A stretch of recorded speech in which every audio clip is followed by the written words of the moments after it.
अभी जो है ना, अब नेक्स्ट जो है ना वो है कोलिनर्जिक फार्माकोलॉजी। कोलिनर्जिक का मतलब, जैसे कि मैंने पहले बताया, कोलिनर्जिक का मतलब होता है एसिटाइलकोलिन की हम बात करेंगे यहाँ पे। यहाँ पे हम एपिनेफ्रिन और नॉरएपिनेफ्रिन की बात नहीं करेंगे। क्यों? क्योंकि ये गुनाह है। कौन सी गुनाह है? बड़ी गुनाह है। सही है। तो यहाँ पे हम वो बात नहीं करेंगे, यहाँ पे हम सिर्फ एसिटाइलकोलिन की बात करेंगे। लेकिन एसिटाइलकोलिन को जाने से पहले हमें ये पता होना चाहिए कि जो एसिटाइलकोलिन हम बनाते हैं वो किस तरीके से बनाते हैं, ये हमें पता होना चाहिए। और वो किस तरह बनते हैं, वो यहाँ पे बनते हैं। सही है। तो देखिए, ये आपके पास जैसे कि एसिटाइलकोलिन हमारे पास न्यूरॉन में किस तरीके से बन जाते हैं। तो देखिए, कोलिन आता है, कोलिन प्लस एसिटाइल को ए, ये दोनों को हमने मिलाना है। एक एंजाइम आएगा, उसने ये काम करना है, और इससे हमने एसिटाइल कोलिन बनाना है, और उसको फिर हमने स्टोर करना है। ठीक हो गया है। कोलिन प्लस एसिटाइल को ए दोनों को हमने मिलाया with the help of choline acetyl transferase. क्योंकि मैंने एंजाइम का नाम भी हमने इसलिए इसको कोलिन एसिटाइल ट्रांसफेरेज दिया है, क्योंकि हमने इस कोलिन के ऊपर ये एसिटाइल को ए को ट्रांसफर किया है। सही है। और इसके रिजल्ट में हमारे पास एसिटाइल कोलिन बना है। तो इसीलिए मैंने एंजाइम का नाम भी यही दिया है, कोलिन एसिटाइल ट्रांसफेरेज। क्योंकि कोलिन एसिटाइल को मैंने ट्रांसफर किया, और आखिर में एज आया है, ए एस ई आया है। जब भी ये आ जाए तो इसका मतलब है कि ये एंजाइम है। और नतीजे में हमारे पास क्या बना, रिजल्ट में क्या बना हमारे पास? काका बना। कौन सा काका बना? एसिटाइल कोलिन बना हमारे पास। ये एसिटाइल कोलिन आगे जाके बड़े कारनामे करेंगे। कौन से कारनामे करेंगे उसके बारे में हम बात करेंगे। अच्छा जी। तो जब भी ये हमारे पास एसिटाइल कोलिन हमारे पास बन जाता है, यहाँ पे इसको हम रख देते हैं, यहाँ पे स्टोरेज है ये, ठीक है ना। और ये कब रिलीज होंगे? जब हमारे पास कैल्शियम जो है ना उसकी एनफ्लेक्स हो जाएगी, अंदर जाएंगे इस एसिटाइल कोलिन के जो जो शॉपिंग बैग हमारे पास पड़े हैं, जो जो जो पॉलीथीन पड़े हैं, उसको कहेंगे कि भाई साहब आपने बाहर निकलना है, आपने रिसेप्टर पे बाइंड होना है, और जो काम आपने हमने बताया है वो काम करना है आपने। तो वो वहां से रिलीज होता है, यहाँ से एसिटाइलकोलिन। तो देखें, एसिटाइलकोलिन रिलीज हुआ है, और ये जाके हमारे पास अपने रिसेप्टर पे बाइंड हो जाता है। तो देखिए, ये मस्करेनिक रिसेप्टर है, ये निकोटेनिक रिसेप्टर है। सही है। तो एसिटाइलकोलिन जो है ना, ये आपके पास मस्करेनिक पे भी बाइंड होता है और निकोटेनिक पे भी बाइंड होता है। तो जब भी हमारे पास एसिटाइलकोलिन जो है ना, हमारे भाई ने काम किया एसिटाइलकोलिन ने, अब एसिटाइलकोलिन कहेंगे कि भाई साहब मैंने तो अपना काम किया, अब मैंने आगे क्या करना है? तो वहां पे एक दूसरा बंदा खड़ा होता है, और उस दूसरे बंदे का काम ये होता है ना कि उसको तोड़ना है, उसको मारना है, कि तूने तो अपना काम किया, बस अब जो है ना, अब आपका और कोई काम है नहीं, तो आज अब मैं तुझे मार देता हूँ। क्योंकि अभी तो आगे वहां पे रहा तो भाई तू नुकसान करेगा, और हमें नुकसान नहीं चाहिए, तो मैं तुझे मारूंगा। वहां से जो मुझे तुझे मार के जो चीज मुझे मिलनी है, उसको मैं दोबारा लेके जाऊंगा वापस। तो यहाँ पे जो बंदा खड़ा होता है ना, उसको मारने के लिए, उसका नाम है एसिटाइलकोलिन एस्टरेज। इसको एसिटाइलकोलिन को तोड़ लेते हैं, कोलिन को अलग कर देते हैं, एसिटेट को अलग कर देते हैं। सही है। अब ये एसिटेट बाहर निकालते हैं, लेकिन जो कोलिन है हमारे पास, उसको हम दोबारा लेके आते हैं और दोबारा रीएक्ट कर देते हैं। ये हमारे पास नॉर्मल चीजें थी, जो कि आप मान लें कि फिजियोलॉजी और भी बायोकेमिस्ट्री भी। सही है। ये, अब हम आते हैं अपनी असल टॉपिक की तरफ। असल टॉपिक क्या है? हम, क्योंकि हम फार्माकोलॉजी पढ़ेंगे, तो भाई हम असल टॉपिक की तरफ आएंगे। ठीक हो गया। अब हमारे पास ना कुछ ड्रग्स हैं, ड्रग्स। अब ड्रग्स में हमारे पास क्या है कि भाई साहब, क्या, कि भाई साहब ये वाला डायग्राम है ना, ये इसको कंफ्यूज ना करिए, ये वो जो पहले मैंने आप लोगों को बताया ना, ये वही है। क्योंकि पैरासिम्पेथेटिक के पोस्ट गेंग्लियन, सॉरी प्री गेंग्लियन लंबे होते हैं। सही है। और पैरासिम्पेथेटिक की शॉर्ट होते हैं। तो ये वही है जो ऊपर हमने एक्सप्लेन किया। सही है। यहाँ पे सिर्फ मैंने आप लोगों को दिखाने के लिए, ताकि आप लोग इसको कोरिलेट करें। अच्छा, ड्रग्स ये है कि हमारे पास ना हेमिकोलिन एक ड्रग है। क्लिनिकली इसको हम यूज नहीं करते हैं, हेमिकोलिन। सही है। हेमिकोलिन का यानी HEMICHOLINIUM, हेमिकोलिनियम, ये एक ड्रग है। क्लिनिकली हम यूज नहीं करते, लेकिन लेबोरेटरी में जब हम एक्सपीरियंस करते हैं, एक्सपेरिमेंट करते हैं, एक्सेट्रा एक्सेट्रा, तो उसमें हम ये यूज कर देते हैं। क्लिनिकली हम यूज नहीं करते। ठीक हो गया। एक बात तो ये बड़ी अहम भी है, और इसको नोट साथ में किया करें, क्योंकि मैंने यहाँ पे कुछ भी नहीं डाला है भाई साहब, ये आप लोगों ने नोट करना है। ठीक है। अब ये जो हेमोकुलीन है ना, वो आके ये जो रीअपटेक होती है ना यहाँ पे, ये और ये इस पाथवे का जो रेट लिमिटिंग स्टेप है ना, जो हमने बात की, रेट लिमिटिंग स्टेप, ये बात मैं भूल गया, वो ये कोलिन है। सही है, क्योंकि ये इसका रेट लिमिटिंग स्टेप है, क्योंकि ये यहाँ से स्टार्ट हो रहा है। अगर कोलिन ना हो तो फिर भाई साहब हमारे पास एसिटाइल कोलिन नहीं बनेंगे। एसिटाइल कोलिन नहीं बनेंगे, हमारे पास मसले आ सकते हैं। कौन से मसले आ सकते हैं, आगे हम बात करेंगे। डिजीज के बारे में तो वैसे भी हमने पैथोलॉजी भी रिसेंटली खत्म किया है, वो आप लोगों को पता होना चाहिए। हम सिर्फ डिजीज का नाम लेंगे, बाकी आप लोगों को तो वैसे भी पता है। अच्छा जी, तो ये जो कोलिन है हमारे पास, यहाँ पे ये इसकी जो रीअपटेक होती है, तो हेमिकोलिनियम आता है, और इसको कहते हैं कि भाई साहब आपने अंदर नहीं जाना है। ये कहते हैं ना हेमिकोलिनियम, ये हमारा कोलिन है, हमारा कोलिन है, प्लीज अंदर ना जाए, क्योंकि ये हमारा कोलिन। तो यहाँ पे जुगाड़ बता रहा हूँ, ये जुगाड़ है, ये निमोनिक है। सही है। तो यहाँ पे जो रीअपटेक है वो यहाँ पे नहीं होगी, क्योंकि यहाँ पे हमारे पास हेमिकोलिनियम आते हैं। हेमिकोलिनियम क्या कहता है कि कोलिन हमारा है। हेमी, हेमी से याद रखो हमारा है, कोलिन यानी कोलिन, ये जो कोलिन है ये वाला, ये हमारा है। तो इसलिए यहाँ पे जो ड्रग काम करेगा वो कौन सा होगा, हेमिकोलिनियम। आप लोगों को समझ नहीं आया, समझ आ गया है? आगे चले। आप लोग जहाँ पे क्वेश्चन हो तो आप लोग पूछा करें। सर। अच्छा, सही हो गया है। आगे अब जो है ना यहाँ पे हमारे पास, और दूसरा जो ड्रग है वो हमारे पास कहाँ पे है, यहाँ पे काम करता है। जो 2 नंबर हमने लिखा हुआ है यहाँ पे, हम जो जो ड्रग हम यूज करते हैं उसका नाम है बोtulinum टॉक्सिन। सही है, बोtulinum। अच्छा, ये बोtulinum टॉक्सिन जो है ना, बेसिकली ये वैसे अप्रूव हो गया है उसके लिए, माइग्रेन हेडेक के लिए, जो कि मुझे भी माइग्रेन है। इसके लिए अभी अप्रूव हो गया है, क्योंकि लोकली इंजेक्शन करवा देते हैं। लेकिन हमारे पास और भी माइग्रेन के मेडिसिन है, आगे हम करेंगे, जिंदगी रही तो वहाँ पे हम बात करेंगे माइग्रेन के बारे में, बहुत सारी डिजीज के बारे में, लेकिन स्पेशली माइग्रेन के बारे में भी हम बात करेंगे। बहुत सारे ड्रग्स हैं वो हम करते हैं, यूज करते हैं। तो जो बोtulinum टॉक्सिन है वो बेसिकली इसके यहाँ से जो वेसिकल है, यहाँ पे ये जो वेसिकल्स है ना, ये जब यहाँ से रिलीज होती है ना, तो उसको बंद कर देते हैं। तो बोtulinum टॉक्सिन आके ये कहता है कि भाई साहब ये जो आपने बच्चे निकालना है ना, ये आपने नहीं निकालना है, मैंने नहीं निकालना है, मैं इधर खड़ा रहूंगा और आप निकाल के तो दिखा मुझे। तो इस तरीके से याद रखो, निमोनिक है। बोtulinum टॉक्सिन का ये मतलब है कि आपके जो बच्चे हैं, बोtulinum बच्चे, बोtulinum क्या मतलब, बच्चे, बच्चे आप निकाल के तो दे, तो इसलिए बोtulinum टॉक्सिन आके इसको इनहिबिट कर देता है। तो क्या होगा, एसिटाइल कोलिन रिलीज नहीं होंगे, एसिटाइल कोलिन रिलीज नहीं होंगे, मस्करेनिक रिसेप्टर पे बाइंड नहीं होंगे। मस्करेनिक रिसेप्टर में हमारे पास एक है M1, आगे एक टेबल है यहाँ पे, ये देखिए, ये भी मैंने डाला हुआ है, ये वाला। यहाँ पे अब हम बात करेंगे ना M1 M2 M3 कहाँ कहाँ पे है, इसका आसान जुगाड़ मैं बताऊंगा, निमोनिक, वो आप लोगों ने याद रखना है। ठीक है। तो ये कह देंगे भाई साहब आपने रिलीज नहीं होना। तो जब मस्करेनिक रिसेप्टर पे ये रिलीज नहीं, बाइंड नहीं होंगे, तो काम नहीं होगा। जैसे कि हमारे पास M1 है, M2 है, M3 रिसेप्टर है ना।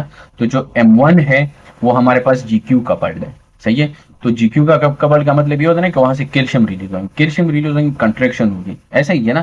तो ज्यादातर जब कंट्रेक्शन होती है तो ये जो हमारे पास माथे पे ये झरियां आती हैं, जो एक किस्म का बुढ़ापे का एक निशानी भी है, जो लोग बूढ़े होते हैं तो उसमें वो आ जाते हैं। सही है, झरियां जिसको बोलते हैं, तो ये आते हैं। तो अब बेसिकली तो जिसका, इसीलिए ये एज अ कॉस्मेटिक भी हम यूज करते हैं ये बोtulinum टॉक्सिन। जितने भी एक्टर्स हैं, और स्पेशली जिस डिपार्टमेंट में मैं काम कर रहा हूँ, प्लास्टिक सर्जरी है, तो उसमें हम हर दिन जो है ना, जितने भी जो है ना वो 50 और 40 साल के ऊपर जितने भी महिलाएं हैं वो आते हैं और आती हैं, और वो क्या काम करते हैं, वो कहते हैं कि भाई साहब हमने जवान ही रहना है। तो जवान रहने के लिए फिर क्या करते हैं कि वो जो बुढ़ापे वाले जो वो आते हैं ना, उसको खत्म करने की कोशिश करते हैं। बाकी तो भाई साहब वैसे भी तो जाना है, लेकिन देखें वो अपनी खूबसूरती को बरकरार न रखें, लेकिन ताकि यार मैं बूढ़ी ना लगूं, तो क्या काम कर देते हैं, ये इंजेक्शन लगा देते हैं, यहाँ पे लगा देते हैं, यहाँ पे लगा देते हैं, यहाँ पे भी लगाते हैं, यहाँ पे भी लगाते हैं, लोकली इंजेक्शन है। तो वहां पे जब ये लगा देते हैं ना, तो यहाँ पे जो हमारे पास ये न्यूरोट्रांसमीटर्स होते हैं, ये एसिटाइलकोलिन, ये रिलीज नहीं होंगे। एसिटाइलकोलिन रिलीज नहीं होगा, कंट्रैक्शन नहीं होगी। सही है। तो इसी वजह से ये आजकल वाफिर मकदार पे, बहुत ज़्यादा हाई अमाउंट पे ये बोtulinum जो टॉक्सिन है, ये हम एज अ कॉस्मेटिकली यूज़ करते हैं। लेकिन ये इम्प्रूव हुआ है कि माइग्रेन के लिए भी आप लोग यूज़ कर सकते हो। साथ साथ में स्ट्रेबिस्मस के लिए भी यूज़ होते हैं बेसिकली। सही है। स्ट्रेबिस्मस उसको बोलते हैं जो कि बार बार वो नहीं मारते हैं, आंक आंक जो मारते हैं ना, कुछ लोग ऐसे भी होते हैं ना कि ये इनवॉलेंट्री, मतलब उसके उसमें नहीं होता है, लेकिन बार बार उसका जो है ना वो आंक इस तरह फड़कता फड़कता है। पैथोलॉजी है ये। तो उसके लिए भी हम ये बोtulinum टॉक्सिन दे देते हैं। है ये। साथ में जो हाइपर हाइड्रोसिस है, बंदा आएगा भाई साहब, कहेंगे कि यार मुझे बहुत ज्यादा पसीना दे, पसीने से तंग आया हूँ, मुझे कुछ दे दे ताकि ये पसीना ना आए। तो फिर ये आप हाइपर हाइड्रोसिस के लिए भी दे सकते हो बोtulinum टॉक्सिन जो है ना। सही है। इसके अलावा जो है ना डिस्टोनिया, जो मसल टून एबनॉर्मेलिटी को डिस्टोनिया कहते हैं, उसके लिए भी आप लोग ये दे सकते हैं। सही है। इसके अलावा जो है ना, हमने एक और जगह पे ये बोtulinum टॉक्सिन के बारे में हमने बात की थी जीआईटी में, कि वहां पे भी हम ये दे सकते हैं। अगर याद हो, एकलीजिया के लिए हम ये दे देते हैं, अगर याद हो आप लोगों ने।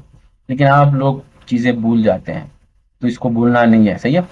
तो बोtulinum टॉक्सिन के बारे में हमने बात की, और यहाँ पे हमारे पास कुछ ड्रग्स है कि वो भी हैं हमारे पास, और वो कौन से हैं, इसको हम कहेंगे एसिटाइलकोलिन स्टरेज इनहिबिटर्स, कि इस एंजाइम को बंद कर देते हैं। तो जब ये एंजाइम बंद होगा तो एसिटाइलकोलिन बहुत ज्यादा होंगे, और एसिटाइलकोलिन जब बहुत ज्यादा होंगे तो वो अपना काम करेंगे। चाहिए वो कौन से ड्रग है, वो आगे हम करेंगे। वो एसिटाइलकोलिन नेस्ट्रेज इनहिबिटर है, और इसको हम इनडायरेक्ट जो है ना वो एसिटाइल कोलिन, इनडायरेक्ट एसिटाइलकोलिन क्या कहते हैं इसको, एक डायरेक्ट एक्टिंग है। सही है। और एक इनडायरेक्ट एक्टिंग है कोलिनोमेमेटिक्स, सॉरी, हाँ कोलिनोमेमेटिक्स। मेमेटिक्स का मतलब है कि उसकी तरह काम करना। ठीक है। तो ये उसके इसके बारे में हम आगे बात करेंगे। ठीक हो गया। और एक ये है जो बिल्कुल रिसेप्टर है। तो कुछ ड्रग्स ऐसे भी हैं हमारे पास कि इस रिसेप्टर की तरह, जिस तरह मस्करेनिक इधर आके स्टिमुलेट होता था ना, वो अपना काम करता है, इसी तरीके से निकोटिनिक।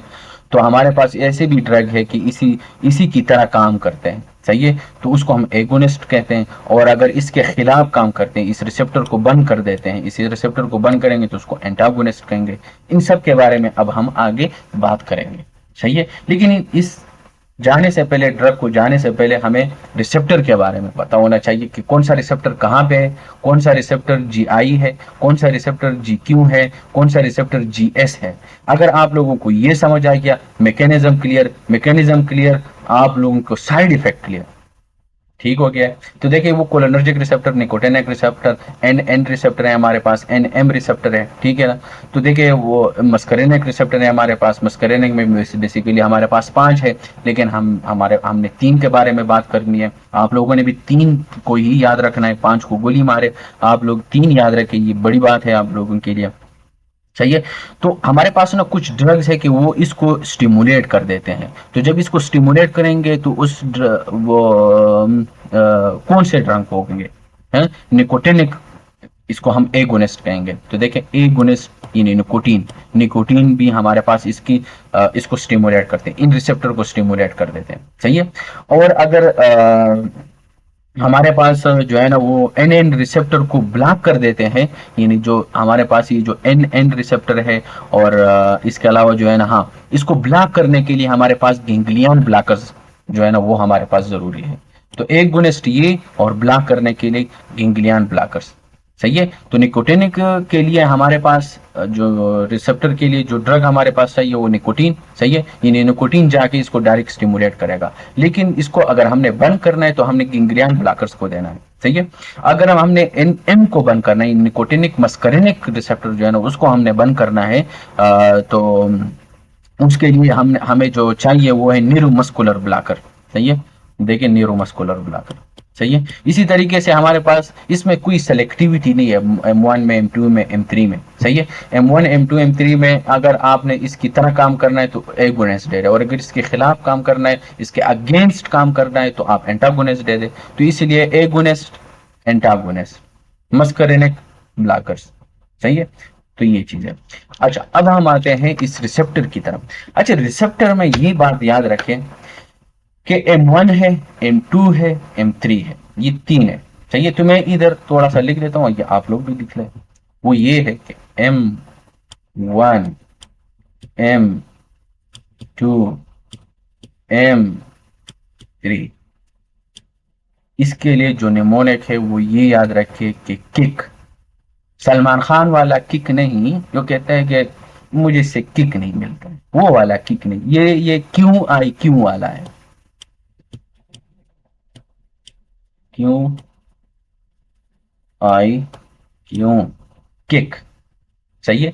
तो इसका क्या मतलब है कि M1 जो रिसेप्टर है ये GQ कपल्ड है, और GQ कपल्ड होगा तो कैल्शियम रिलीज होंगे, वही पाथवे जो बायोकेमिस्ट्री में हमने किए। और जब कैल्शियम रिलीज होते हैं तो वेसल्स जो है ना वो कंस्ट्रक्ट होते हैं ना, एक्सेप्ट वन जगह पे जहाँ पे रिलैक्स होते हैं, वो है स्मूथ मसल। आगे हम बात करेंगे इसी टेबल में, क्योंकि वहाँ पे इसका डायरेक्ट वो है कैल्शियम का, वहाँ पे स्मूथ मसल्स में जो स्मूथ जो वेसल्स के जो इर्द गिर्द जो स्मूथ मसल है, वहाँ पे नाइट्रिक ऑक्साइड रिलीज कर देते हैं, सही है। तो नाइट्रिक ऑक्साइड फिर वहाँ पे वेजोडाइलेशन होगी, बाकी जगह पे कंस्ट्रक्शन होगी, सही है। तो ये एक स्पेशल जगह है, सही है। तो इसको आपने याद रखना है, आगे मैं बताऊंगा। और GI का मतलब होता है ना कि इनहिबिटरी। तो जो M2 रिसेप्टर है ना ये इनहिबिटरी है, यानी GI कपल्ड है। और जब GI का कपल्ड का क्या मतलब है, इनहिबिटरी। तो जब आप एक चीज को इनहिबिट कर देते हो तो जाहिर सी बात है इनहिबिट होगा ना, सही है। और इसी तरीके से जिस तरह ये GQ है तो ये भी GQ कपल्ड है, कैल्शियम रिलीज होंगे, वेसो कंस्ट्रक्शन होगी, एक्सेप्ट वेसल एंड स्पेंटर, स्पेंटर, स्पेंटर, कौन सा स्पाइंटर आगे हम बात करेंगे। वहां पे जो एसोफेजियल है वहां पे हमारे पास ये रिलैक्स कर देते हैं, सही है। तो देखें, अब आप लोगों ने एक बात तो आप लोगों को ये समझ आ गया कि M1 M2 M3 किक से याद रखना है कौन सा जी कपल्ड है, कौन सा नहीं है, कौन सा GQ है, कौन सा GI है, ये आपको समझ आना चाहिए। ये पहली बात क्लियर हो गया। दूसरी बात ये क्लियर करना है आप लोगों ने कि M1 कहाँ पे है, M2 कहाँ पे है, M3 कहाँ पे है। तो देखिए दूसरी बात ये है कि M1 जो है ना, आप लोग सोचें कि आपके जिस्म में कौन सी जगह बहुत ज्यादा अहम है, आप लोगों के लिए बहुत ज्यादा इंपॉर्टेंट है। अगर वो ना हो तो भाई आप कुछ भी नहीं हो। आप अगर वो उसमें थोड़ी सी भी खराबी आ जाए तो मतलब बंदा जो है ना मर जाता है, मतलब ऐसे ही समझे। तो जो पहला सबसे जो अहम अर्गन है आपके जिस्म में वो है ब्रेन। अगर ब्रेन मर जाए तो इंसान मर जाता है ना, ऐसा ही है ना। अगर आपका ब्रेन जिंदा है, हार्ट काम नहीं कर रहा है, हार्ट मतलब आपका काम नहीं, तो हम आर्टिफिशियल हार्ट लगा रहे थे, लेकिन ब्रेन आपका जिंदा है तो आप जिंदे हो, हैं। तो ये वैसे मेरे ख्याल से उसमें लिखा हुआ है फोरेंसिक में, कि पहले तो ये समझते थे कि आपका दिल खत्म हो जाए तो बस ये है कि आपका हार्ट काम छोड़े तो आप मर मर गए। लेकिन बाद में फिर ये चेंज हो गया, उन लोगों ने ये कहा कि नहीं, कि जब आपका ब्रेन जो है ना वो मर जाए तो इसका मतलब ये कि आप डेड हो गए हो, सही है। आई थिंक फोरेंसिक में है कि बिहेवियर साइंस में, मैं भूल गया हूँ, उसमें वहां पे लिखा हुआ है, ठीक हो गया। तो सबसे अहम अर्गन आपके जिस्म में वो है ब्रेन। तो वहां पे हमारे पास कौन सी मस्करेनिक रिसेप्टर होनी चाहिए, M1। इसके अलावा M1 एक और जगह पे है, वो है हमारे पास GIT के कुछ ग्लैंड्स हैं। वहां पे हमारे पास M1 है, क्योंकि वो भी बहुत अहम है। अगर वो अहम ना हो तो आप जो खाना खाते हो वो डाइजेस्ट ही नहीं होगा, तो जब डाइजेशन नहीं होगी तो आप खाना नहीं खाएंगे, तो जब आप खाना नहीं, लोग तो जीते हैं इसलिए है कि भाई साहब अच्छा खाएं, अच्छा पिएं और अच्छा पहने, ऐसे ही है ना। तो जब आपका भाई अच्छा खाना ना हो और उसको डाइजेस्ट करने वाली चीजें ना हो तो भाई फिर कहेंगे कि ये सारी दुनिया जो है ना फीकी सी है, छोड़ यार गोली मार, ऐसे ही लोग फिर कहते हैं ना। तो इसीलिए कहने का मकसद ये है, निमोनिक है, जुगाड़ है, सही है। इसी तरीके से आप लोगों ने याद रखना है, जो M1 है वो आपके पास ब्रेन में और जेटी के जो ग्लैंड है वहां पे होना चाहिए, इसके अलावा किसी और जगह पे नहीं है। तो बस आपने एक ये जगह याद रखी। M2, M2 कहाँ पे है? तो जो सेकंड मोस्ट इंपॉर्टेंट ऑर्गन है आपके जिस्म में ब्रेन के बाद, कौन सा आना चाहिए? सोचें, कौन सा आना चाहिए? हम्म, बोले कौन सा होना चाहिए? सेकंड मोस्ट इंपॉर्टेंट ऑर्गन कौन सा होना चाहिए?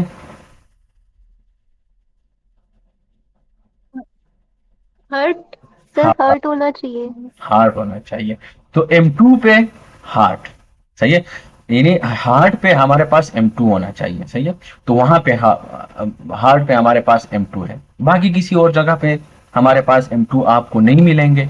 और बाकी इनके अलावा जितने भी ऑर्गन है, जितने भी है, उन सब में M3। तो देखिए रिसेप्टर आप लोगों को याद होगा कि कौन सा रिसेप्टर कहाँ पे। Sample, sample sample sample sample sample. अच्छा, तो देखिए हमारे पास आई पे हमारे पास M3 है, सही है। तो M3 है ना, तो ये GQ कपल्ड है ना, तो GQ coupled calcium release construction, तो देखिए कंट्रैक्शन कंट्रैक्शन कंट्रैक्शन, ठीक है ना। M2 है, ये इनहिबिटरी है और ये हार्ट पे है। तो अगर आप इसको स्टिमुलेट करेंगे, यानी इसको कुछ इस तरीके से ड्रग देंगे कि वो इस M2 की तरह काम करते हैं, तो हार्ट रेट, क्योंकि ये डिक्रीज है, heart rate decrease, conductivity decrease, हर चीज डिक्रीज। समझ रहे हो ना? ठीक है ना। तो ये बहुत जरूरी है, अगर आपको ये समझ आ गया तो ये समझ आ गया। लंग्स में आप देखिए वहां पे M3 है, तो M3 क्या है? GQ कपल्ड है, कैल्शियम रिलीज होंगे, कंट्रैक्शन होगी, ब्रोंकोस्पाज्म होगी, सिक्रीशन ज्यादा होगी, ठीक है। इसी तरीके से आप देखिए GIT पे हमारे पास स्टोमक में क्या है? 3 M3 है। तो जब M3 है तो क्यू कपल्ड है भाई, कैल्शियम रिलीज, मोटिलिटी इंक्रीज। लेकिन M1, मैंने कहा था ना कि M1 ये आपके पास ग्लैंड्स में है, GIT के ग्लैंड्स में, सही है। तो M1 क्या है? इनहिबिटरी, सॉरी GQ कपल्ड है, GQ कपल्ड है ना, तो जब ये सिक्रीशन ज्यादा, कंट्रैक्शन ज्यादा, सिक्रीशन ज्यादा, इसी तरीके से ब्लैडर। तो देखिए वही चीजें हैं, सही है। लेकिन जो मैं बात करने वाला हूँ वो ये है, जो स्पेशल चीजें हैं वो ये है, ये स्पेंस्टर और ये ब्लड वेसल। क्योंकि जब जब क्योंकि यहाँ पे भी M3 है, इधर भी M3 है, हमने बोला ना कि जितने भी अर्गन होंगे वहां पे M3 होंगे। अब यहाँ पे सीन थोड़ा सा अलग है, क्योंकि बाकी सब में तो कॉन्ट्रैक्शन हो रही है, यहाँ पे रिलैक्सेशन हो रही है। भाई ये क्या सीन है, ये क्या माजरा है भाई? आपने सिर्फ ये जहन में रखना है ये, कि यहाँ वहां पे जब कैल्शियम रिलीज हो जाते हैं ना, तो वहां पे इसका डायरेक्ट रिलेशन है नाइट्रिक ऑक्साइड का। और नाइट्रिक ऑक्साइड है क्या? जैसे कि भाई केमिस्ट्री में हमने इसका पाथवे पढ़ा था, ये वेसल्स को डायलेट कर देते हैं, वो जो स्मूथ मसल्स उसको रिलैक्स कर देते हैं, सही है। तो ये दो जगह है जो ब्लड वेसल्स है, यहाँ पे इसका डायरेक्ट रिलेशन है किसके साथ? नाइट्रिक ऑक्साइड के साथ। तो जब इसको स्टिमुलेशन मिलेगी, नाइट्रिक ऑक्साइड रिलीज होंगे, नाइट्रिक ऑक्साइड रिलीज होंगे, काम हो जाएगा भाई, ठीक है। अच्छा, अब हम आते हैं ड्रग की तरफ, सही है। ये हमने बात की इसके बारे में, सही है। अब हम आते हैं किसकी तरफ? ड्रग की तरफ। Sorry sorry sorry sorry sorry sorry sorry, एक स्लाइड में छोड़ा हूं, और वो ये है कि हमारे पास ना वो ड्रग मैंने नहीं लिखे हैं। अच्छा, मैं इस तरह करता हूं ना, यहाँ पे पीछे से इधर है, इधर जो है ना वो मैं ड्रा कर देता हूँ, सही है। तो देखिए हमारे पास ऐसे ड्रग है कि वो कोलेनोमेमेटिक्स है, डायरेक्ट डायरेक्ट कोलेनोमेमेटिक्स इसको कहते हैं, सही है। डायरेक्ट उसकी तरह काम करते हैं। ये वो ड्रग है जो कि एसिटाइलकोलिन की तरह काम करते हैं, इसलिए इसको हम कहते हैं डायरेक्ट कोलेनोमेमेटिक ड्रग्स। सही है। इसमें हमारे पास एक है एसिटाइलकोलिन, जो अभी हमने बात की, ये हम क्लिनिकली यूज नहीं करते हैं, हमारे पास कोई दवाई नहीं है जैसे कि क्लिनिकली, क्योंकि इसमें ये एसिटाइलकोलिन जो हमने बात की ना, ये जो हमने पीछे एसिटाइलकोलिनेस्टरेज जो एंजाइम की बात की थी, क्योंकि जैसे ये रिलीज हो जाते हैं ना, 30 सेकेंड इसका हाफ लाइफ है। तो ये बात अहम है, वो आप लोगों को ये नोट करना चाहिए। सही है। तो इसका जो हाफ लाइफ है ना, वो 30 सेकेंड है। 30 सेकेंड। क्यों? क्योंकि हमारे पास जो एसिटाइलकोलिन एस्ट्रेज जो एंजाइम है, वो वो आके इसको तोड़ लेता है। सही है। तो इसका हाफ लाइफ बहुत कम है, 30 सेकेंड है। ठीक है। और इसका अलावा जो है ना, इसको हम क्लिनिकली हम यूज नहीं करते। तो यहाँ पे मैं ये बात लिखूंगा, क्लिनिकली यूज, क्लिनिकली यूज। सही है। तो नो, एसिटाइलकोलिन को हम क्लिनिकली यूज नहीं करते हैं, क्योंकि एक एक तो इसका जो हाफ लाइफ है वो बहुत शॉर्ट है, दूसरा ये है कि जल्दी जो है ना, वो एसिटाइलकोलिन जो एंजाइम है वो आके इसको तोड़ लेते हैं। सही है। दूसरी बात यह है कि इसका साइड इफेक्ट बहुत ज्यादा है। सही है। तो इसलिए हम इसको ज्यादा काम वो नहीं करते हैं। क्यों? क्योंकि हमारे पास इसकी जो एक्टिविटी है, सॉरी एक चीज मैं भूल गया, यहाँ ऊपर मुझे ना एक्टिविटी लिखना चाहिए, यहाँ पे इधर मैं लिखता हूं एक्टिविटी, ए से मतलब एक्टिविटी, इधर एसिटाइलकोलिन। सही है। तो यहाँ इसका जो है ना 30 सेकेंड है, ये बस आपने याद रखना है। एक्टिविटी क्यों क्या है इसका? क्योंकि ये दोनों पे काम करते हैं, जैसे पीछे हमने बात की, निकोटिनिक पे भी और दोनों पे काम करते हैं। सही है। इसलिए हम इसको, इसका साइड इफेक्ट बहुत ज्यादा है, इसलिए हम इसको क्लिनिकली यूज नहीं करते हैं। तो हम क्या कर देते हैं, क्योंकि दोनों को ब्लॉक कर देते हैं, और अगर आप इसको दोनों को सॉरी दोनों पे काम करते हैं, दोनों पे जब काम करते हैं, निकोटिनिक पे भी मस्करेनिक पे भी, दोनों पे जब काम करेंगे तो इसका साइड इफेक्ट बहुत ज्यादा आएगा। तो इसलिए हम क्लिनिकली इसको यूज नहीं करते। जिसको तो आप लोग एक बात हो गई, जहन में रख ले। जो दूसरी ड्रग है वो है हमारे पास बितानिकोल। क्या? बितानिकोल। बितानिकोल,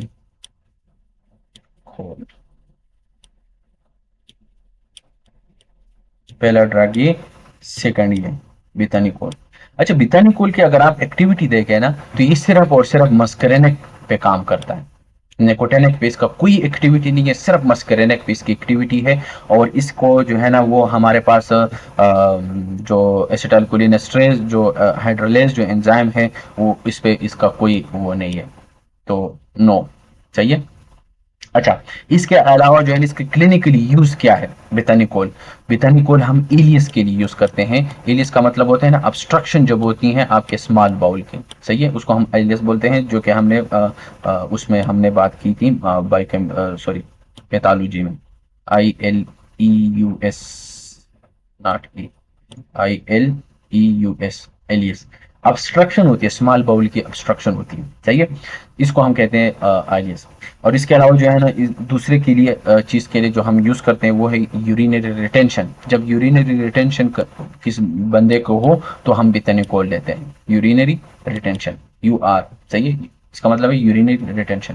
तो इसको इस तरीके से याद रखें कि जो बिथानिकोल है, bowel, bethanechol is for bowel and bladder. सही है। क्योंकि बी से भी बिथानिकोल, बाउल से भी बी, ब्लैडर से भी। ठीक हो गया है। Bethanechol is bowel for and bladder. अच्छा, तीसरा जो ड्रग है वो है हमारे पास मिथाकोलिन। क्या? मिथाकोलिन,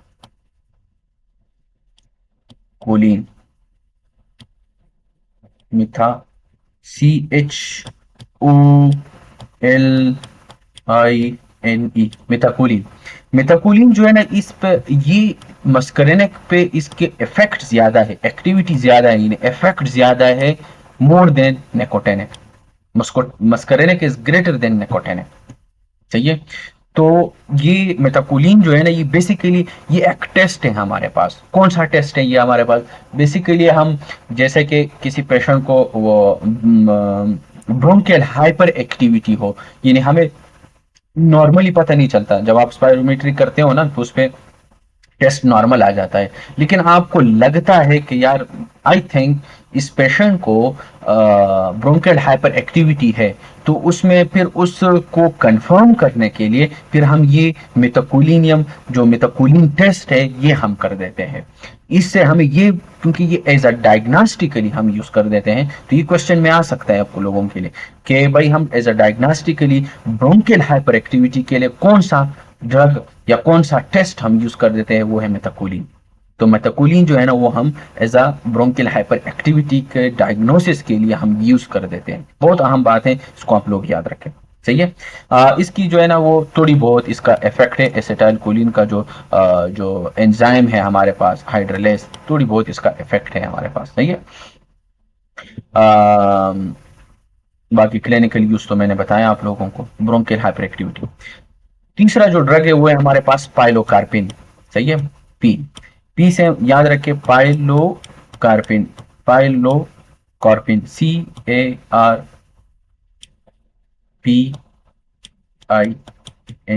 पाइलोकार्पिन। ये पाइलोकार्पिन जो है ना, ये बेसिकली इसका जो इफेक्ट है, जो एक्टिविटी है, वो है मस्करेनिक पे। सही है। निकोटिनिक पे इसका कोई असर नहीं है, और इस पे जो एंजाइम जो एसिटाइलकोलिनेस्टरेज एंड हाइड्रोलेज जो एंजाइम की बात की थी, इस पे वो भी इस पे काम नहीं करते, तो नेगेटिव। ठीक है ना, ये पॉजिटिव। ठीक हो गया। और एसिटाइलकोलिन जो होता है ना, इस पे तो बहुत ज्यादा काम करता है, बहुत ज्यादा, बहुत ज्यादा। तो इसमें मैंने 3 पॉजिटिव लगाए, और जिसके नीचे निगेटिव लगाए तो 9। ठीक है।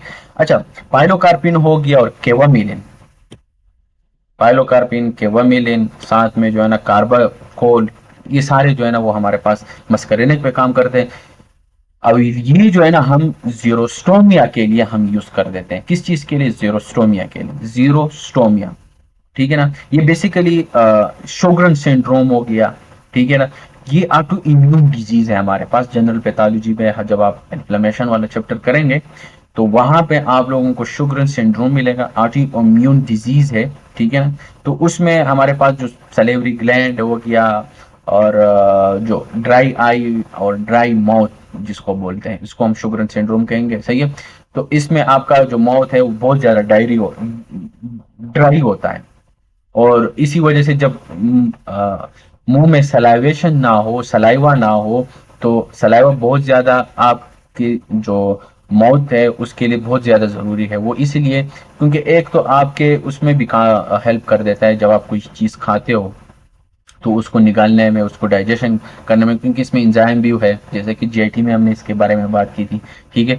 और इसके अलावा जो है ना वो आपके निगलने में, स्वाल्विंग में जो है ना वो आपके हेल्प कर देता है, बहुत ज़्यादा हेल्प करता है। ठीक है ना, तो अगर ये आपके पास सलाइवेशन ना हो, सलाइवा ना हो, तो भाई साहब तो मसले आएंगे। दूसरा सबसे अहम बात ये है कि ये कंटिन्यूसली, कॉन्स्टेंटली ये आपका जो सलाइवेशन, ये जो सलाइवा जो है ना वो प्रोड्यूस हो रही है, ये आपके दांतों को वॉश आउट कर रही है, क्योंकि इसको नहाना पड़ता है। क्योंकि अगर ये सलाइवा ना होता नहीं है तो इसका मतलब ये है कि बैक्टीरिया बहुत जल्दी अंदर जाएंगे, क्योंकि हम नॉर्मल एक उसमें रह रहे हैं ना, तो इसमें बहुत ज्यादा बैक्टीरियाज होते हैं, तो वो मुंह में चले जाते हैं, और इसी वजह से वो फिर दांतों के इन्फेक्शन बहुत ज्यादा हो जाते हैं। ठीक है ना, तो इसी वजह से फिर वो मसला खराब हो जाएगा, तो इसलिए सलाइवा बहुत जरूरी है।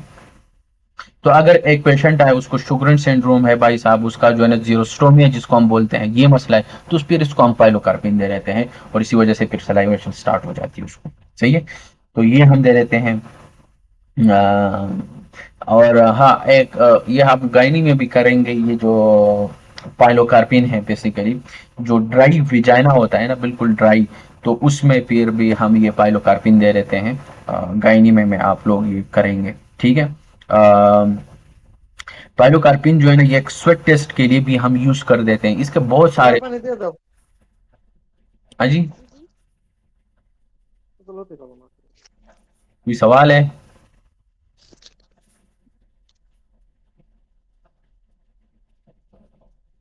अच्छा, तो देखिए पाइलोकार्पिन का बहुत ज्यादा वो यूजेस भी हैं, जैसे कि हमारे पास स्वेट टेस्ट है। सही है। तो स्वेट टेस्ट में हम क्या कर देते हैं कि जैसे कि सिस्टिक फाइब्रोसिस में हम उसके लिए पाइलोकार्पिन यूज कर देते हैं, सही है, तो उसमें भी हम ये यूज कर देते हैं। ये सारे वो ड्रग हैं जो कि हमारे पास कोलिनोटोमेटिक ड्रग्स हैं, यानी कोलिन की तरह, एसिटाइल कोलिन की तरह हमारे पास काम करते हैं, ये वही ड्रग है, सही है। तो बिथानिकोल, मेथाकोलिन और पाइलोकार्पिन, कैवामिलिन, ये ड्रग आप लोगों को पता होना चाहिए कि इसका डायरेक्ट एक्टिंग है, सही है। अब हमारे पास कुछ और भी ड्रग है कि उसका इनडायरेक्टली हमारे पास कोलिनोमिमेटिक है, ये डायरेक्ट कोलिनोमिमेटिक ड्रग है, ठीक हो गया है। तो बिथानिकोल, मेथाकोलिन, पाइलोकार्पिन, कैवामिलिन और कौन कौन से, कार्बाकोलिन, सही है, ये आपके पास सारे डायरेक्ट वो होते हैं। जो एसिटाइल कोलिन है इसके दोनों पे काम है, बिथानिकोल सिर्फ मस्करेनिक पे, सिर्फ मेथाकोलिन है कि ये इसका मस्करेनिक पे ज्यादा है और निकोटिनिक पे थोड़ा सा कम है। बाकी जितने भी आपने देखे, बिथानिकोल हो गया, पाइलोकार्पिन हो गया, कैवामुलिन हो गया, ये मस्करेनिक है। लेकिन एसिटाइल कोलिन और मेथाकोलिन ये एन एम पे दोनों पे काम करेगा, लेकिन जो मेथाकोलिन है एम पे ज्यादा काम करेगा एज कम्पेयर टू एन, सही है। तो ये आप लोगों ने वो करना है, ठीक है। अच्छा, टॉपिक की तरफ हम चलते हैं। ये वो ड्रग है कि जिसमें हमारे पास क्या है, इनडायरेक्ट एक्टिंग जो है ना, वो कोलिनोमिमेटिक ड्रग है हमारे पास। इनडायरेक्टली किस तरीके से, क्योंकि जैसे कि हमने ऊपर यहाँ पे बात की थी, ये वाला ये यहाँ पे ये, अब क्योंकि जब आप ये बंद करेंगे, एसिटाइल कोलिन तोड़ेंगे नहीं, बहुत ज्यादा एसिटाइल कोलिन होंगे, वो यहाँ पे काम करेंगे, ठीक है ना। तो इसलिए इसको हम इनडायरेक्ट कहते हैं। और जो पहले वाले हमने पढ़े वो तो डायरेक्ट रिसेप्टर पे काम करते थे, इसलिए हमने इसको कहा कि भाई साहब ये डायरेक्ट है, ठीक है।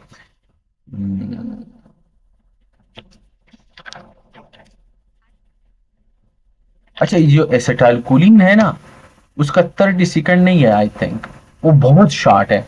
अब मैं उसको कंफर्म करूंगा फिर मैं बताऊंगा, ठीक है। लेकिन ये 30 सेकंड मेरे जहन में ये था, एड्रोपोनियम सही है, ये मेरे जहन में था, मैंने इसका 30 सेकंड वहां पे डाला लेकिन ये यहाँ पे है, सही है। अच्छा, अब हम बात करते हैं इनडायरेक्ट जो कोलिनोमिमेटिक ड्रग है। इसमें हमारे पास एड्रोफोनियम है, फाइजोस्टिगमिन है, न्यूजोस्टिगमिन है, फाइरोडोस्टिगमिन है, डोनिपेजल है, रेवोस्टिगमिन है, ऑर्गेनोफॉस्फेट है, सही है। ये इरिवर्सिबल है, ये जो ऑर्गेनोफॉस्फेटेज है ना, ये इरिवर्सिबल है, सही है। एक बार हो जाए तो फिर इसको आप रिवर्स नहीं कर सकते हो। कैसे नहीं कर सकते आगे हम बात करेंगे, लेकिन आप कर सकते हो अगर विद इन 6 to 8 आवर्स अगर आपके पास पेशेंट आए तो उसको वो कर। लेकिन बात करेंगे इसके बारे में, पहले इस ड्रग के बारे में बात करते हैं। एड्रोफोनियम इसका जो हाफ लाइफ है, शॉर्ट एक्टिंग है, बहुत कम है, 30 सेकेंड, ये आपको ध्यान में होना चाहिए। और ये हम एड्रोफोनियम जो है ना, ये हम माइस्थीनिया के लिए हम दे देते हैं, सॉरी डायग्नोसिस के लिए, जो माइस्थीनिया की जो डायग्नोसिस है उसके लिए हम जो ड्रग दे देते हैं उसका क्या नाम है, एड्रोफोनियम। क्या नाम है,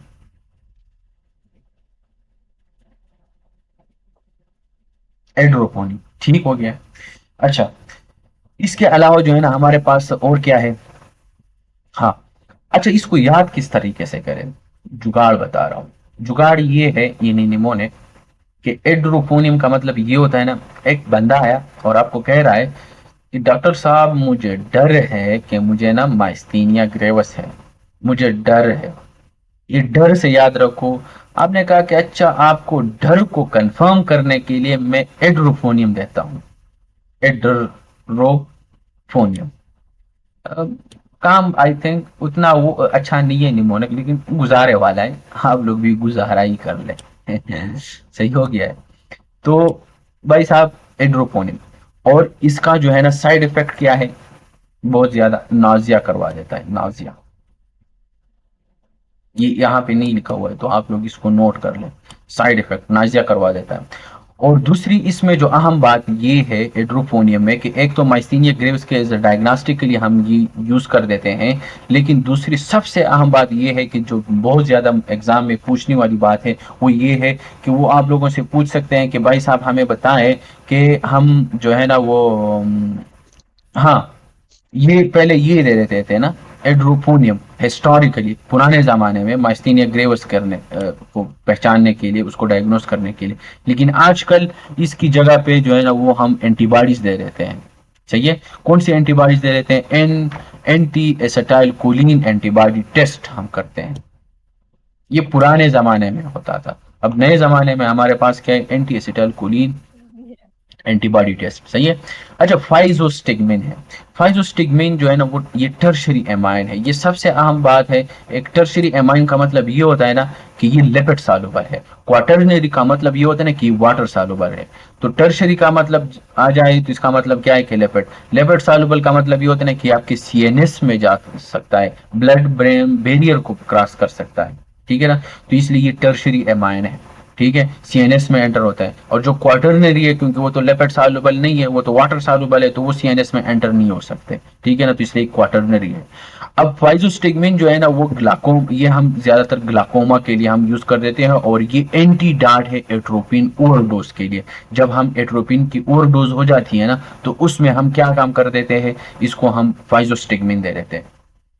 ठीक हो गया है।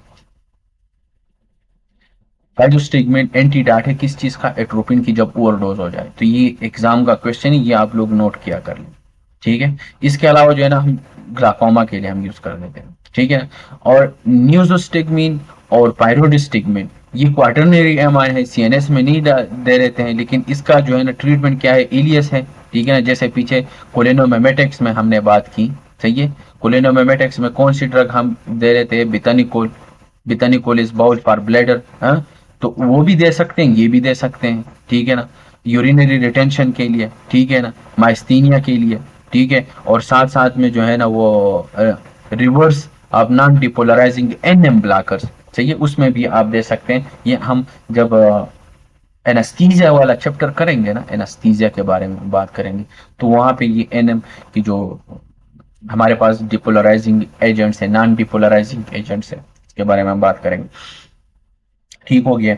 और अगर आप लोगों से पूछे कि माइस्थीनिया के लिए जो ट्रीटमेंट का ड्रग ऑफ चॉइस है वो कौन सा है, तो ये बुक में नहीं है, तो आप लोग नोट कर ले। पायरोडोस्टिगमिन।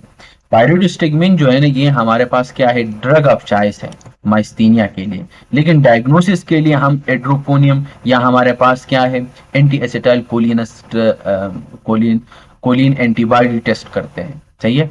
ये डायग्नोसिस के लिए, ये ड्रग ऑफ चॉइस इसके लिए। ठीक हो गया। एक है डोनिपिजल का, ये है लिपिड सॉल्युबल, सीएनएस में एंटर होते हैं। ये हम अल्जाइमर डिजीज में जो है ना वो हम दे देते हैं, अल्जाइमर डिजीज। सही है। रिवर्स्टिगमिन है। रिवर्स्टिगमिन भी हम दे देते हैं अल्जाइमर डिजीज में। ये भी आपके पास सीएनएस में एंटर होते हैं। सही है। अच्छा, आर्गेनोफॉस्फेटिस की तरह मैं बाद में आता हूं, अभी नहीं। अच्छा मैं तरीका बता देता हूं। देखो, फाइजोस्टिगमिन को किस तरीके से याद रखें? इसको इस तरीके से याद रखें कि फाइजा जो है ना ये एक लड़की है। हैं? फाइजा एक लड़की है और वो बहुत खूबसूरत है। और जैसा कि मास की बहन है, या सॉरी बहन नहीं, बीवी है, या उसकी होने वाली बीवी है। तो मास साहब कहता है कि फाइजोस्टिगमिन जो है ना वो मेरी आंखों की ठंडक है ना मास, ये आपकी आंखों की ठंडक है ये फाइजा। तो आंखों की ठंडक से याद रखें कि ये हम ग्लाकोमा के लिए देते हैं। ग्लाकोमा हम ऑप्थेल्मोलॉजी में करेंगे। ठीक है। तो फाइजोस्टिगमिन जो है ना ये आप किसके लिए देते हैं? ग्लाकोमा के लिए। और टर्शरी, देखिए हम इस्लाम में, हमारे मजहब में क्या है? वैसे आप लोगों के जो इंडिया से जो स्टूडेंट्स उसका बिलोंग है, वो तो खैर नॉन मुस्लिम है, वो तो नहीं कर सकते भाई 3 शादियां, लेकिन हम कर सकते हैं 3 शादियां। ऐसा ही है ना। तो मुस्लिम तो भाई 3 शादियां कर सकते हैं। तो फाइजा जो है ना ये हमारी तीसरी शादी है, हमारे माज भाई का। ये उसका क्या है? तीसरी शादी है। तो तीसरी से याद रखिए टर्शरी एमाइन। टर्शरी एमाइन से मतलब ये होगा कि ये क्या है? यानी 3 शादियां कर सकता है। फाइजा उसकी तीसरी बीवी है, और वो इसकी, और वैसे भी जो सबसे वो है ना कि जो तीसरी बीवी होती है ना वो सबसे बंदे को अच्छी लगती है, और ज्यादा प्यार भी मोहब्बत भी उससे ही करते हैं ना मास, कैसा नहीं है। तो ज्यादातर वो खूबसूरत, और कहते हैं ना कि सबसे नजदीक यही है। बाकी दो भी है, वैसे नहीं है, वैसे मैं निमोनिक बता रहा हूँ। ठीक है। तो इसके लिए आप दे सकते हो। तो देखिए टर्शरी 3, यानी इससे याद रखें कि ये आप क्या है माज, आप इसको सीएनएस में एंटर कर सकते हैं, यानी सीएनएस में जा सकता है, एंटर हो सकते हैं ब्लड ब्रेन बैरियर को, है ना। फिर इसके बाद जो है ना हमारे पास क्या है, हाँ क्वाटरनरी, ये पायरोडोस्टिग्मिन। अच्छा, जब भी किसी ड्रग के आखिर में ये स्टिग्मिन आ जाए ना, स्टिग्मिन स्टिग्मिन स्टिग्मिन, तो ये हमारे पास ये वाला एंजाइम इनहिबिटर्स है। समझ लेना कि एसिटाइलकोलिनेस्टरेज एंजाइम इनहिबिटर्स की बात हो रही है, तो ये उस ड्रग की बात हो रही है, ठीक है। तो ये हमारे पास क्या थे, रिवर्स्टिग्मिन और पायरोडोस्टिग्मिन और ये, ठीक है।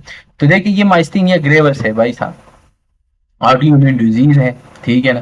तो इसको डायग्नोसिस के लिए हम एड्रोपोनियम दे देते हैं, वही चीज है। और ट्रीटमेंट के लिए न्यूस्टिग्मिन पायरोडिस्टिग्मिन दे देते हैं। देखें तो पहले ऐसा था, अब देखें,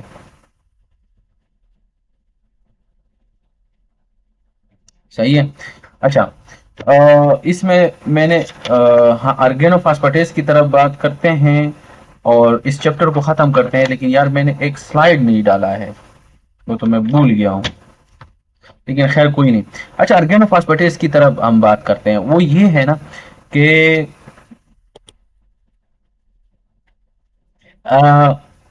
ये जो अर्गेनोफॉस्फेटेज है ना, ये लिपिड सॉल्युबल है और ये इरिवर्सिबल इनहिबिटर्स हैं हमारे पास। सही है, क्या है हमारे पास, इरिवर्सिबल इनहिबिटर्स हैं। और ये ज्यादातर कॉमनली यूज होते हैं किस चीज में, इसकी हम बात कर रहे हैं। सही है, लिपिड सॉल्युबल है, इरिवर्सिबल इनहिबिटर्स हैं, ठीक है ना।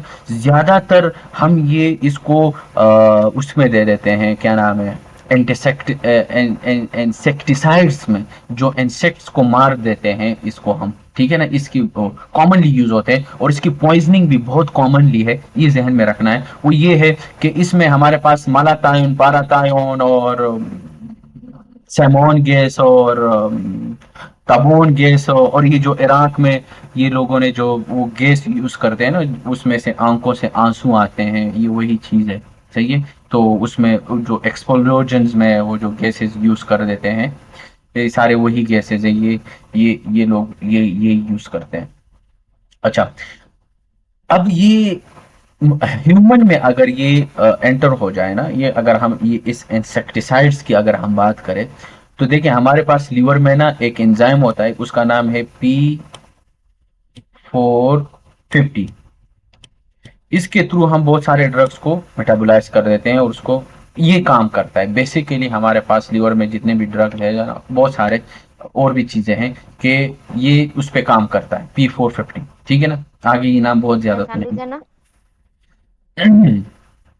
अच्छा, ये जो पारातायोन है मालातायोन है, जैसे कि ऊपर हमने बात की है ना, ये malathion parathion sarin gas, soman gas tabun gas, etcetera etcetera, ये जब ह्यूमन में अगर फॉर एग्जांपल ये ह्यूमन जो है ना वो इनहेल करे, सही है, तो ह्यूमन में जो P450 है, इसके थ्रू इसका जो है ना वो ये एक्टिव कर देते हैं हमारे पास लीवर में, इसको एक्टिव कर देते हैं बहुत स्लो ह्यूमन में। अगर हम ह्यूमन की बात करें, ये मैं ह्यूमन की बात कर रहा हूं, सही है। तो वहां पे इसको एक्टिवेशन के लिए इस इन गैस का ह्यूमन में बहुत स्लो है, ठीक है। लेकिन इसको एक्टिव सॉरी इनएक्टिव करने के लिए, एक्टिव तो ये हो गया बहुत स्लो है ह्यूमन में, ठीक है ना। लेकिन अगर इसको दोबारा इसको इनएक्टिव करने के लिए भी ये P450 काम करता है, एक्टिव के लिए भी और इनएक्टिव के लिए भी, इनएक्टिव के लिए भी, ठीक है। तो इसको जो है ना बी ये सॉरी P450 यही काम करता है, ठीक है। अब होगा क्या कि ह्यूमन में बहुत जल्दी इसको एक्टिवेट करता है P450, लेकिन सॉरी स्लोली, लेकिन इसको इनएक्टिव करने के लिए बहुत जल्दी फास्ट कर देता है P450, सही, ह्यूमन में। तो इसलिए ह्यूमन इससे मरता नहीं है, ये क्या हो गया, सॉरी, तो इससे ह्यूमन मरता नहीं है, सही है। लेकिन अगर इंसेक्ट की बात की जाए, इंसेक्ट की, तो P450 में इसमें एक्टिव जो है ना वहां पे बहुत जल्दी काम करते हैं, जल्दी इसको एक्टिवेट कर देते हैं, और इन एक्टिव में बहुत टाइम लगता है, स्लो है, सही है। तो इसलिए जो इंसेक्ट है ना वो मर जाते हैं। लेकिन अगर लॉन्ग टर्म के लिए कोई ह्यूमन ये जो है ना ये इंसेक्टिसाइड्स जो है ना वो इनहेल करे या ले ले, जैसे कि ज्यादातर लोग ये किस में दे देते हैं पता है आप लोगों को, जहाँ पे ज्यादातर ये फसल नहीं होती है, जो ज्यादातर फिर वो इंसेक्ट्स आते हैं और उसको खराब कर देते हैं, तो ये लोग स्प्रे करते हैं, ठीक है ना। तो कोई मजदूर वहां पे जाके वो जो फिर फसल को काट देते हैं ना, उसकी कटाई करते हैं, तो उसमें तो ये होता है। तो वो बार बार जो है ना वहां पे, क्योंकि सुबह से लेकर शाम तक जो है ना वो क्या काम कर देते हैं, उसमें काम करते हैं और उसको इनहेल करते हैं। और इसमें तो क्योंकि P450 काम करता है लेकिन स्लो, उसको एक्टिव करना बहुत फास्ट है ह्यूमन में, ठीक है। तो इसको बड़ा टाइम लगता है, बड़ा टाइम लगता है। लेकिन जब बड़ा टाइम लगेगा तो ये बंदा जो है ना वो बेहोश हो जाएगा। तो जब भी आपको ये वाला पेशेंट आपके पास हॉस्पिटल में लेके आते हैं ना, तो इसमें लेक्रिमेशन होगी, सलाइवेशन होगी, डायरिया है हमारे पास, यूरिनेशन है, मायोसिस है, ब्रेडिकार्डिया है, स्वेटिंग है, सीएनएस स्टिमुलेशन है, ब्रोंको कंस्ट्रक्शन है, ये सारे साइन एंड सिम्टम्स आपके पास आ जाएंगे, चाहिए। तो diarrhoea, urination, miosis, bradycardia, bronchoconstriction, salivation, sweating, CNS stimulation, ये सारी चीजें जो है ना हमारे पास टॉक्सिसिटी की वजह से होती है, जब आपके पास ये उस वो हो जाते हैं, सही है। तो देखिए रिसेप्टर के बारे में हमने बात की, तो जहां जहां पे हमने हमने M1 M2 M3 की बात की, तो M1 कहाँ पे इनहिबिटरी है ना, तो इसी वजह से वो स्टिमुलेट होगा, तो जाहिर सी बात है वहां पे ब्रेडिकार्डिया होगा। तो देखिए डायरिया इसलिए होगा क्योंकि M3 रिसेप्टर है वहां पे, तो वहां पे क्या होगा हमारे पास, ये एक्टिवेट हो जाएंगे, GQ कपल्ड है कंट्रैक्शन वगैरह, और जो मोटिलिटी है वो इंक्रीज। तो एक्सेस स्टिमुलेशन M3 की वजह से जो है ना वो हमारे पास फिर वो डायरिया हो जाती है। यूरिनेशन है हमारे पास, सही है। ब्रोंको कंस्ट्रक्शन है क्योंकि वहां पे भी कैल्शियम रिलीज हो जाएंगे, ब्रोंको कंस्ट्रक्शन वगैरह ये सारी चीजें हमारे पास हो जाएंगे। लेकिन अगर आपके पास अब ये पेशेंट आ गया, भाई आपने करना क्या है, आपने इस पेशेंट को एट्रोपिन देना है। क्या देना है? एट्रोपिन। तो देखिए एट्रोपिन जो है ना वो हमारे पास इसको जो जितने भी मस्करेनिक इफेक्ट है ना उसको बंद कर देंगे। तो जब बंद कर देंगे तो क्योंकि एक तो सिंपैथेटिक रिलीफ, क्योंकि ये आपके पास उसमें सीएनएस में भी एंटर हो सकता है, तो सीएनएस की जो वहां पे जो चेंजेस आए वो ठीक करेंगे, ऊपर से जो आपके मस्करेनिक वो है वो सारी चीजें ठीक हो जाएंगे, ठीक है ना। तो ये आपके पास आ जाएंगे। इसके अलावा जो है ना आपके पास आप इसको पेरेलाडॉक्सिन भी दे सकते हो, सही है। अगर देखें आप एट्रोपिन जो है ना वो आप तकरीबन 5 से आई थिंक 5 से आप 5 से 10 मिनट तक आप पेशेंट को देखते हो ना कि पेशेंट ठीक हो रहा है कि नहीं हो रहा है, तो आप इसको रिपीट करते हो एट्रोपिन को बार बार दे देते हैं और डोज को इंक्रीज करते हो। बेसिक क्लिनिक के लिए आप लोगों के लिए अभी नहीं है, बस आप लोगों के जहन में ये होना चाहिए कि एट्रोपिन हम इसके लिए दे देते हैं, सही है। तो ये काम कर देते हैं। अच्छा एट्रोपिन बाकी इफेक्ट को तो रिवर्स करेगा, लेकिन जो न्यूरोमस्कुलर की जो पैरालाइजेशन हुई है ना, जो सॉरी पैरालाइज हुई है, जिसकी वजह से जो रिस्पायरेशन है ना वो स्टॉप हो जाती है, क्योंकि डायफ्राम जो है ना वो हमारे पास रिस्पायरेटरी मसल है, तो वो हमारे पास स्टॉप हो जाती है। तो उसको ये नहीं कर सकता, उसको रिवर्स नहीं, उसको स्टॉप नहीं कर सकता एट्रोपिन। तो इसके लिए इसको आप क्या कर सकते हो, आप लोगों को पता है, इसमें आप लोग एसिटाइलकोलिनेस्टरेज को रीजनरेट वाली चीज देंगे। कौन सी रीजनरेट वाली चीज देंगे? जैसा कि फॉर एग्जांपल एक्सोन्स है हमारे पास, जैसा कि फेरोलोडॉक्सिम है, सही है। P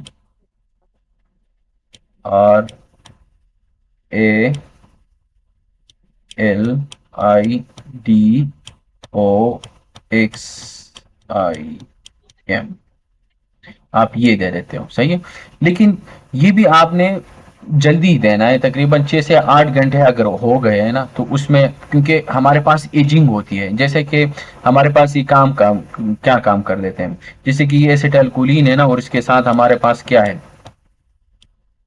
यहाँ पे फास्फेट ऐड होता है, सही है, और इस साइड पे आर ग्रुप होता है, ठीक है ना। तो इसमें एजिंग होती है। एजिंग किस तरह होती है? क्योंकि आप इससे ये आर ग्रुप जो है ना ये निकल जाता है तकरीबन 8 से कितने घंटे बाद? 6 से 8 घंटे बाद। अगर एक बार ये एजिंग हो गई है ना, तो फिर ये भी काम नहीं कर सकता, ये पेरालाडाक्सिम भी आपके पास काम नहीं कर सकता है। सही है। तो जब भी ऑर्गेनोफॉस्फेट मॉलिक्यूल की एजिंग हो जाती है, तो फिर हम इसको इस पेराडाक्सिम की वजह से फिर हम इसको रिवर्स नहीं कर सकते हैं। सही है। और इस पे कितना टाइम लगता है? तकरीबन 6 से 8 घंटे लगते हैं एजिंग में। सही है। तो जब एक बार एजिंग हो जाए और ये ग्रुप निकल जाए, तो इसका मतलब ये है कि अब एजिंग हो गई है, तो फिर ये पेराडाक्सिम आके इस पे काम नहीं करेगा। सही है। तो आई थिंक मैं कहता हूँ ना कि ये आज के लिए इतना ही है। मैं भी थक गया हूँ, और बाकी जो है ना हम कल कर लेंगे। सही है।